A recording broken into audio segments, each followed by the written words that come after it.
Hey folks, welcome back to the channel.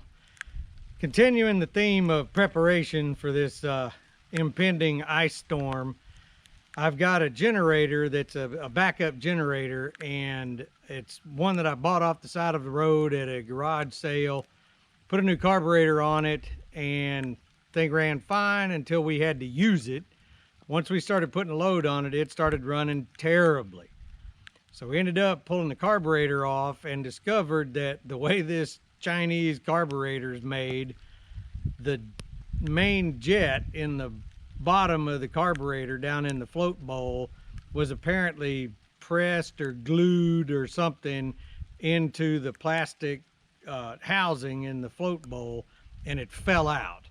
So this thing just started dumping fuel everywhere. And I got a new carburetor for it. You can't buy anything to rebuild the original carburetors, so my only choice was a different version of Chinese carburetor. So we're gonna pull this old carburetor off and put the new one on and see if we can get this thing running, because 2 is 1 and 1 is none, and I've got 2 generators ready to go if we need them, but my brother-in-law and sister-in-law don't have anything. So I'm trying to get them a generator running. So we're gonna tear into this and see if we can make it work. I don't know if you can see on the side, but this is a Briggs Stratton Storm Responder, 5,500 watts with an 8,250 watt surge capacity.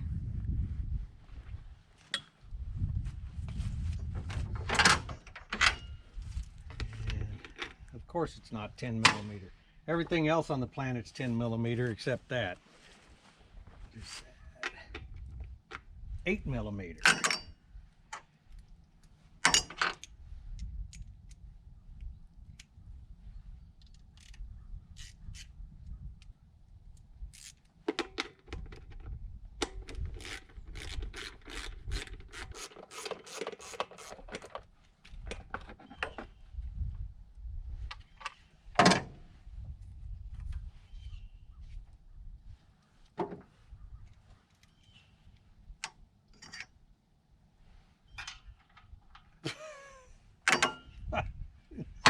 That's not 10 millimeter either. It's 11. All right, so 10 millimeter to get the air cleaner cover off, 11 millimeters to disassemble the carburetor, or to take the carburetor off anyway. Well, I say that. To get to the back side of the air cleaner. It looks like it's probably got some kind of a stud that holds the carburetor on. And yes, it does. And somebody's been at it.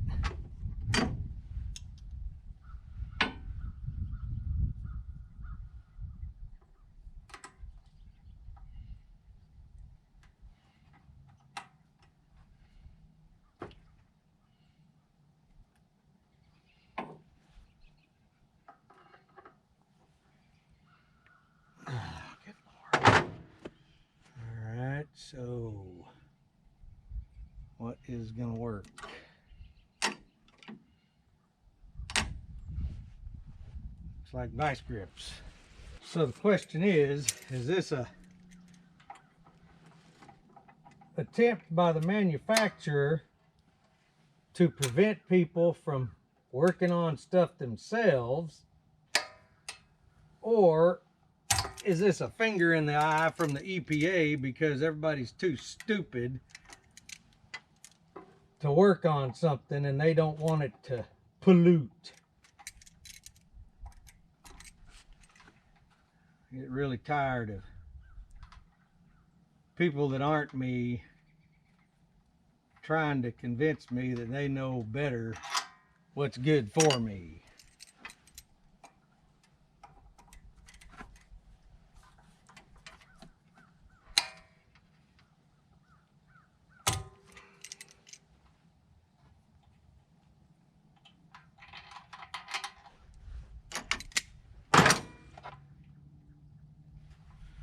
Okay, on top of this, there's a little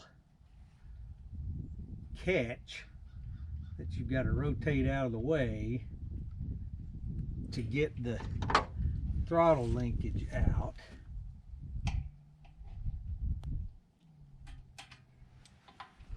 And it's plastic, so be careful.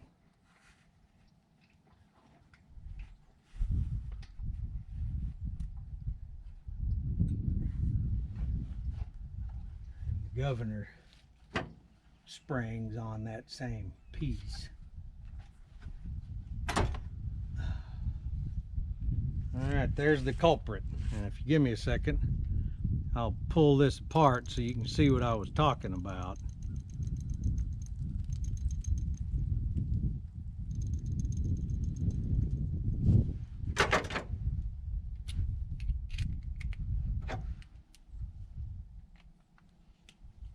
And when I was a kid growing up, I can't count how many carburetors I rebuilt on small engines. And now, good luck finding a rebuild kit for most anything, because they want you to just throw it away and buy a new one.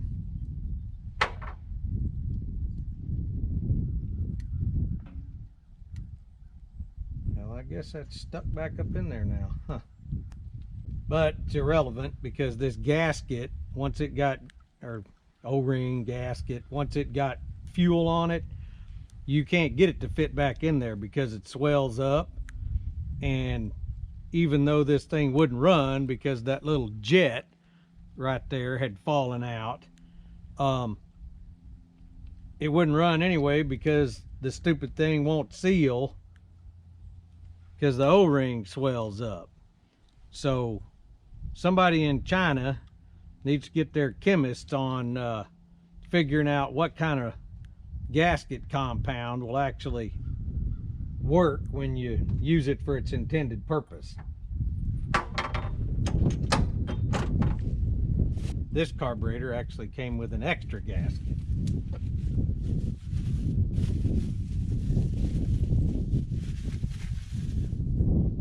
And a whole bunch of other stuff.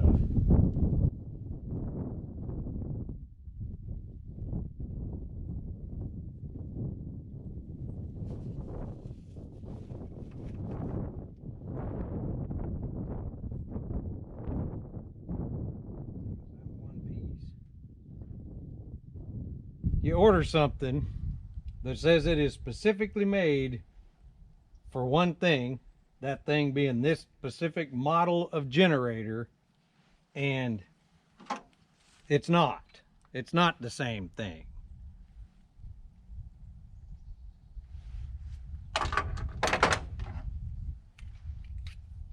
Because the choke lever on the carburetor that's supposed to be on this fits through the back of the air cleaner housing, and it's a little short handle. This thing appears to be one solid piece.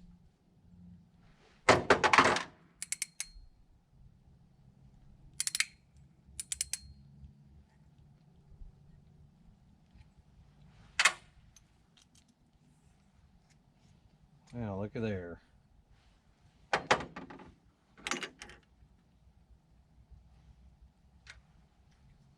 Nothing's ever simple.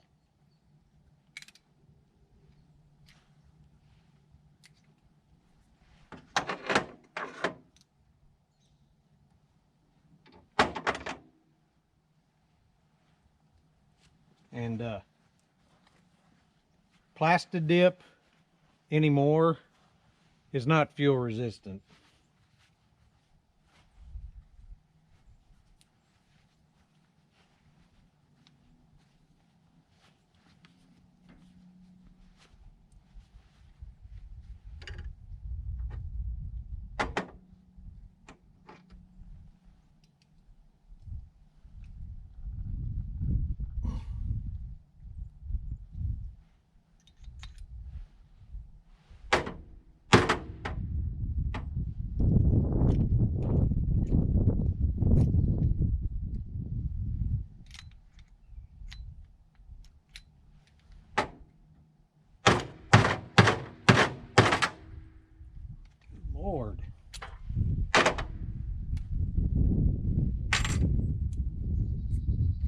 Oh, that one falling out.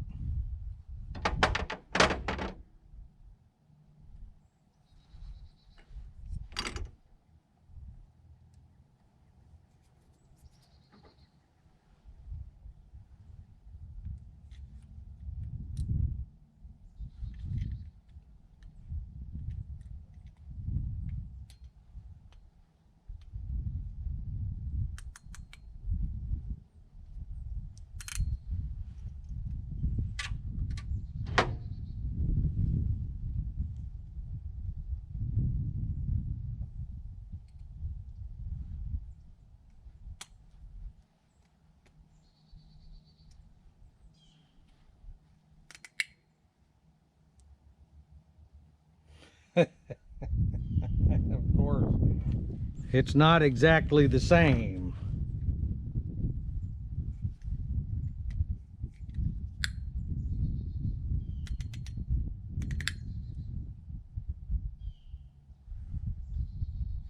I guess it'll work. It's either gonna run or it's not.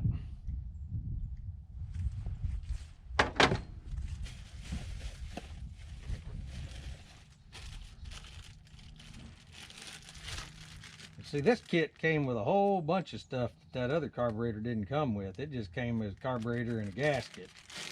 This one's got all kinds of different handles and a throttle linkage and all kinds of stuff. Oh, well, there was a new one of those in there. I didn't have to take that out. Well, now I got an extra.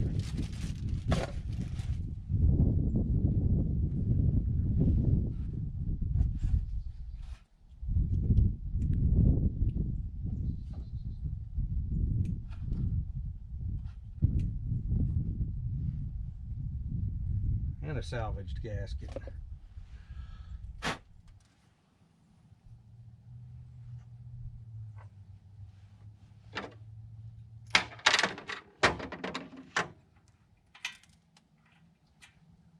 Oh, that could be a problem. There's chunks of that spacer in there broken off.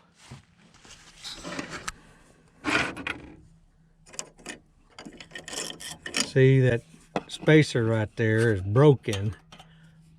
It should still seal around that throat, but I think it's supposed to have a good seal around there too. We'll try it and see. It's probably going to run too lean. Maybe not.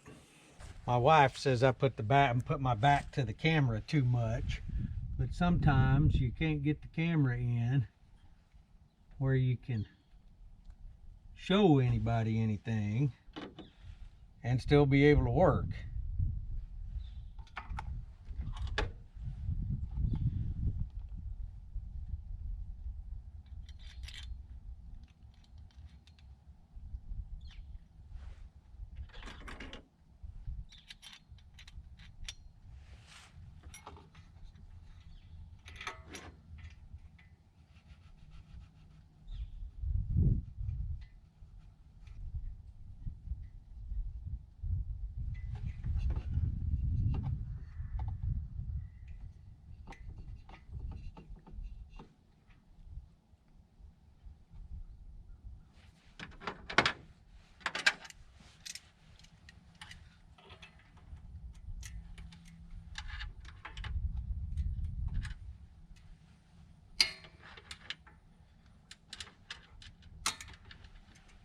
Absolutely not the right tool for the job, unless your criteria for it being the right tool is that you get done what you're trying to get done.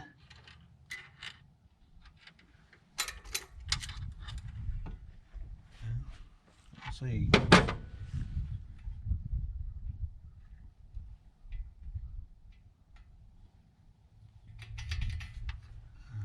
Okay.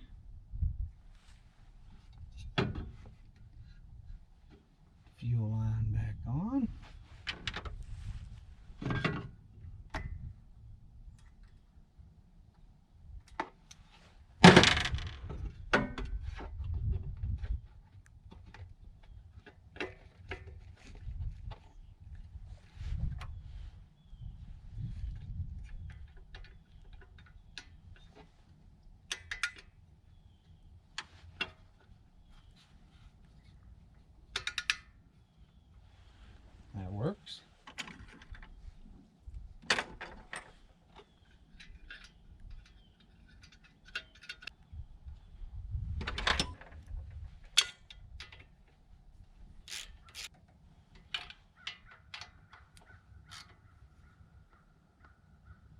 Okay, I need to check the oil since the carburetor was messed up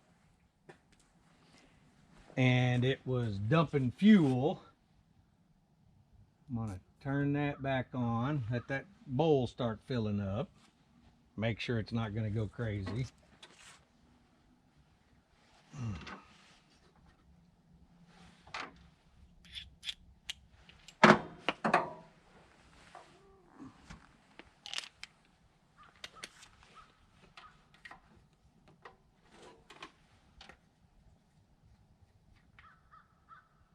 The oil is not over full and doesn't smell like gasoline.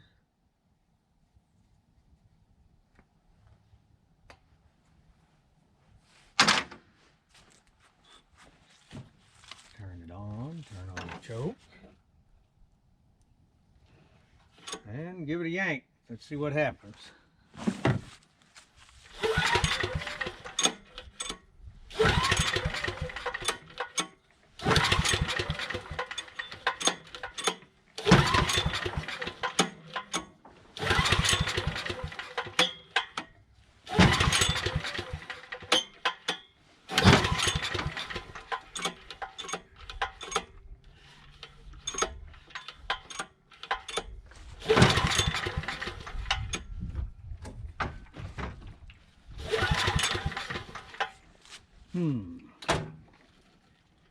Well, I guess I need to check, see if we got fire.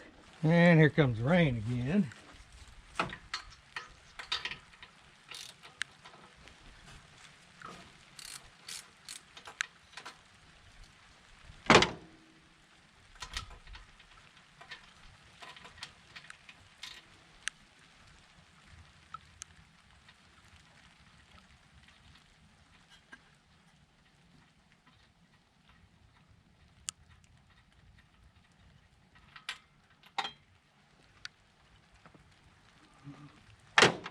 Don't look too bad. Given the fuel problem, it's understandable that it would be a little sooty.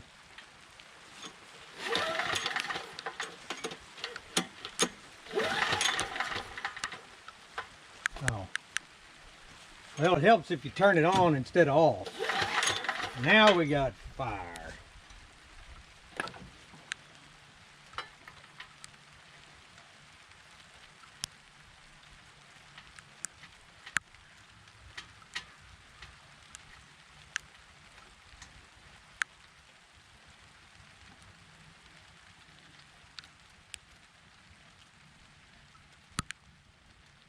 I guess I should read instead of just assuming it was already in the off position.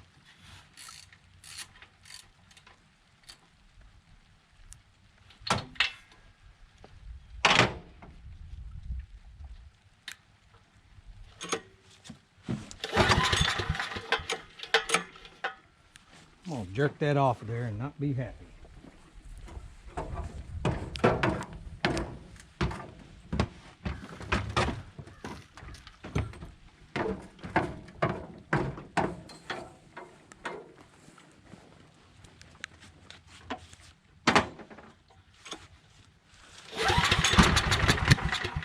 Oh yeah, come on, baby.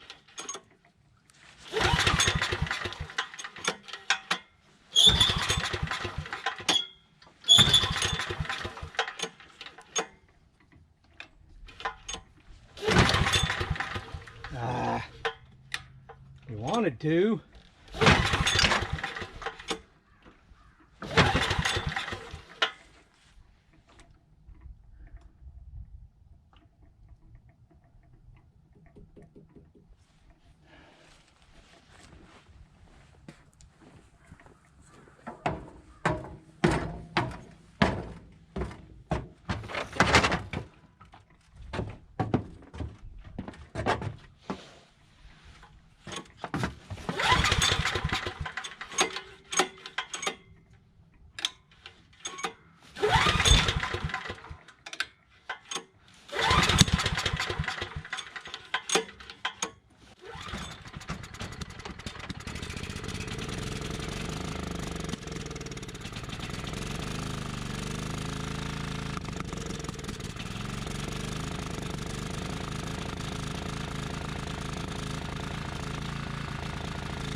Well, like all things now, some government bureaucrat knows better than you do as the user.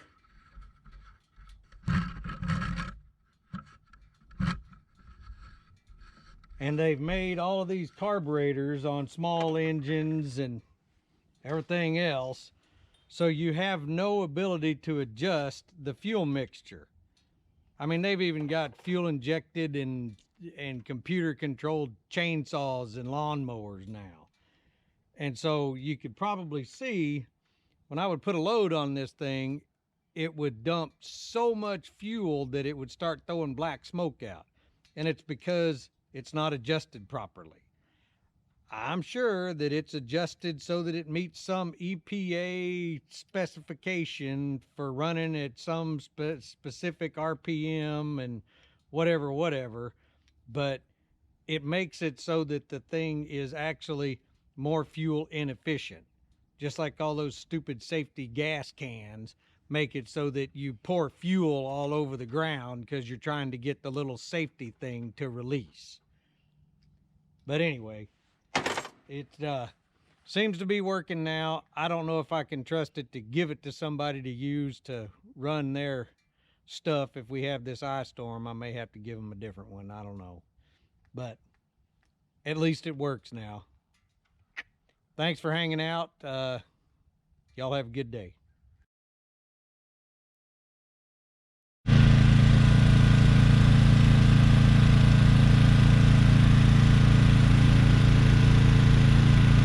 Alright, got this thing set up and it's powering the camper. I put a bigger load on it, it'll pull the well.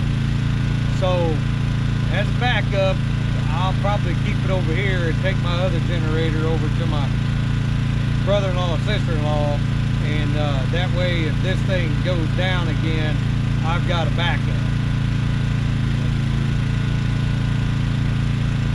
I don't trust that carburetor.